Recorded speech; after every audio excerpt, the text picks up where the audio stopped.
black against such an aggressive player like Rapport comes with some risk entailed. So, okay, meanwhile, a closed Sicilian. We're used to seeing open Sicilians at this top level.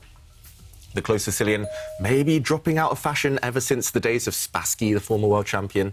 And, okay, Magnus using a very provocative style in the opening. Look at black's rook on this left side of the board. It's already moved, and it's only moved 4 or 5. That is rare at this early stage, embracing this tournament. And he wants to make his mark. Yeah, and getting into the spirit of things, I feel. And I'm kind of curious because I must admit, this was one of my favourite openings when I was younger. And, OK, here comes the quirkiness, here comes the madness, because now we have a move that's never been seen before. Surprise, surprise. And it's initiating chaos. They always teach players the basics. They look at the world champions, they look at all the classic games, but he used that classical training to kind of inspire his creative juices, his creative style, and that's why pushing pawns on this left side, both of them now have created maximum tension, and finally White's knight comes in, and I think we'll see White castle over the next move or two. Okay, he does that now. So White is the first to get ready, and we call this the close Sicilian, but it might well open up later. At the moment, no pawn trades, no piece trades, that's why it's a close Sicilian, but we might well see White try and explode things open before black is ready. Yeah. And the Hungarian School of Chess says, doesn't matter your rating, whether it's 2,700 or lower than rating, we play. We play, you know, because you made a mistake. What do you think of this one, using your experience there? Yeah, this one is quite flexible. I'm not quite sure I like it. And, yeah, you know, they often grimaced when they looked at my positions, but it didn't matter because when you play these positions out, you get a feel for them. And here, Richard is actually doing all the things that you should be doing. You know, he's taking he's bringing the knight into the centre. This is also another kind of standard idea that you get. And it's also a consequence of Magnus actually retreating his knight.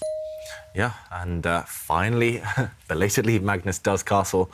And I'm expecting Richard here to try and trade off these dart-squared bishops. There we go. Which is done, but via an unusual way. Richard to aim at later, so really interesting strategy. There was actually a big threat in the position earlier as well, with these pawn pushers to push everything forward in the centre with White. But Richard, he's taken a slower approach now, and he'll wait before pushing more pawns forward. OK, there Magnus goes. Those dart-squared bishops do come off. 52 minutes left in the auction to bid for our charity chess cup. Yes. Oh, and I have to say one thing about this. It's a really good cup, basically. It definitely is. There we go. Yes. And meanwhile as well, Kai, you mentioned the fianchetto. 2 bishops that were fianchettoed have been traded off, but look at the remaining bishops. They're both fianchettoed as well, both on the longest diagonal. Those light squared bishops now. There's a few pieces in the way, but they're kind of staring off against each other. And I must admit, this mysterious move there by Richard Rapport, tucking his king in the corner, usually that's a safe-ish idea, but here it stands on the same diagonal as the black bishop, so slightly surprising. Also, there was no real danger against the white king. The white knights were really close. They're great defenders. So it feels as if Richard, he's just kind of waiting and seeing what plan Magnus goes for. The f7 pawn and move it 2 squares forward, just to potentially block up any kingside expansion. And Magnus has decided just to manoeuvre and improve his knight. Gives black maybe some control of dark squares in the centre. And talking of dark squares, Richard decides, OK, it's not yet time to throw this pawn forward or this pawn forward. Instead, he just covers those dark squares. This is very logical as well. Once you've traded off dark squared bishops, you might as well put your pawns on dark squares. You need some influence on that colour complex. And he is not ready to sit passively and wait for the white pawns to advance. He's doing the same himself, and he's trying to create his own version. There's only 3 of them, but he's trying to create his own version of the pawn storm. He hasn't played that many elite events compared to some of the others. For example, there will be players in the candidates who have played World Championship matches before, and he hasn't quite been there. Meanwhile, he does block it up. Look at all those white pawns on dark squares now. That's aesthetically at least pleasing. But yeah, Richard, he's also the kind of guy who can beat anyone on his day. Unlike the other top players, he doesn't have a team behind him. He's just, he has his great support from his wife, Yavana. Very strong player herself. Definitely.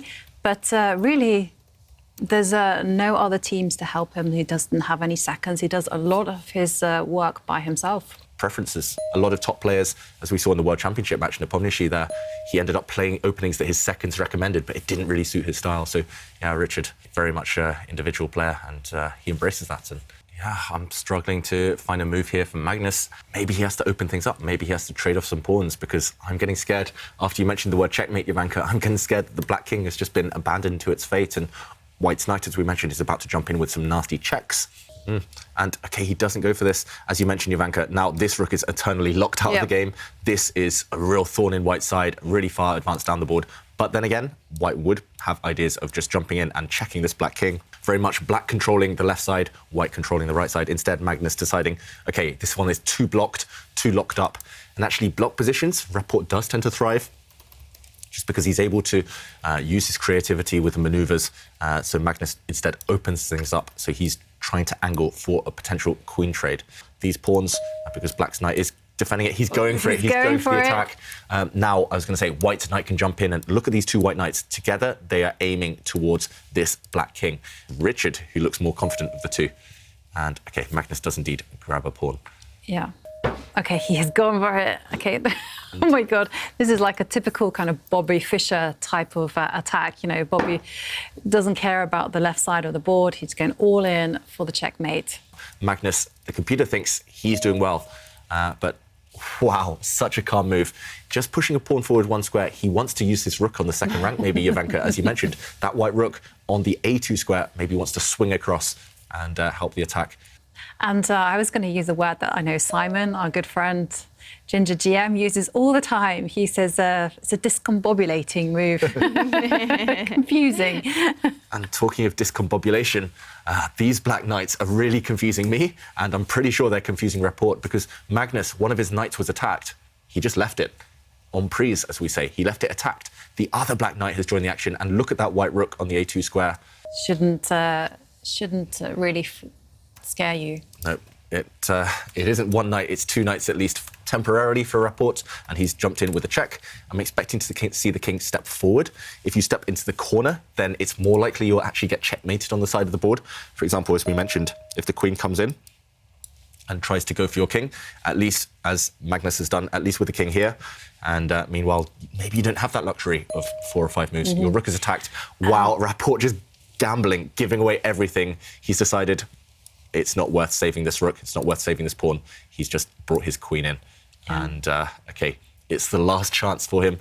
The computer shows this doesn't work, but is Magnus going to call his bluff? If Magnus takes this rook, what is his idea? If he calculates correctly, he'll see that he is winning. But you never know. OK, he does find this move, multi-purpose move. And it looks like the world champion is going to take this one. The attack just too slow for Rapport. Yeah, it's looking difficult. Rapport lifting his queen up one square. Ooh, maybe a bit tricky there. Maybe some ideas in mind, as Jovanka mentioned, of the white knight dropping back with a check. But the other move you mentioned, the defensive resource, will end this game, because one of White's pride and joys, those knights, it has been removed. Now White only has 2 potential attackers, the queen and knight, and faced with several defenders, it's not going to be enough. Trade off your opponent's attackers, and you have to remember 3 is the magic number, and there were 3 potential attackers brewing. And Richard, unfortunately, had to take a timeout to capture the bishop. And queen and knight is not going to be sufficient. Okay, threatening checkmate. Let's try and show this just while Magnus tries to figure out the final touches. Maybe we can keep an eye on the players, because we might see a reaction any moment now. White's rook has indeed dropped, and this rook is attacked as well. Jovanka mentioned a check, but the problem is the king hides in the corner. And, OK, this is going to happen. No more checks. And also there's tension between the queens. So White's knight, I think, is going to jump back to where it came from, threatening to deliver a checkmate. But maybe Black can deal with this in a few ways. And one of them I see is just to bring the rook across and act as a defender. Now White's queen and knight actually teaming up, threatening checkmate on this square, but Black can just defend with his rook. And I think we're going to see this. This rook acting as a defender might just end the game. Richard might well resign here, because he's simply a rook down and another rook attacked. And let's go back to the players. Will we see a result after this last move? This rook move, using the rook as a defender, will end the game. Just not enough attacking pieces left. Richard now, he's down a rook and he's down 2 pawns, and there we go. He does resign. Wow, he resigns after 29 moves against Magnus Carlsen.